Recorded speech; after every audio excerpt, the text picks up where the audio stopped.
పెడతా అయ్యా. సరేనారా? కాలు మొక్కుతాను అయ్యా, నీ దండం పెడతాను అయ్యా.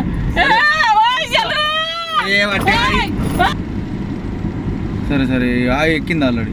ఎక్కినావా కారు ఎక్కినావా? మా వాళ్ళు వస్తారట, కమ్మలు తీసుకొస్తారట. దీని ఏమంటారు, వర్షకుండా దగ్గర ఉన్నా నేను ముంగడికి వచ్చినా అనుకుని సైడ్కి తవ్వు ఉన్నది కదా, తవ్వలో అలా తీసుకోవద్దా వచ్చి ఆ కమ్మలు తీసుకున్నా అంటే కథం అయిపోతుంది. దీని ఏమంటారు, వర్షకుండా దగ్గర ఉన్నా నేను ముంగడికి వచ్చినా అనుకుని సైడ్కి తవ్వు ఉన్నది కదా, తవ్వలో అలా తీసుకోవద్దా వచ్చి ఆ కమ్మలు తీసుకున్నా అంటే కథం అయిపోతుంది. కమ్మలు తీసుకుంటా ఎందుకు? చెప్పిన ఆయన తీసుకొస్తున్నారు, కమ్మలు తీసుకుంటా అన్నారు కదా రా అన్న. వచ్చింది ఆల్రెడీ, వచ్చిర్రు ఆల్రెడీ, వచ్చిర్రా రండి మీరు ఇక్కడ ఆపుతా. సరేనారా? నేను ముసల్దాన్ని, నేను బాగుంటున్నాను. సరేనారా? కాలు మొక్కుతాను, దండం పెడతా అయ్యా. సరేనారా? కాలు మొక్కుతాను అయ్యా, నీ దండం పెడతాను అయ్యా.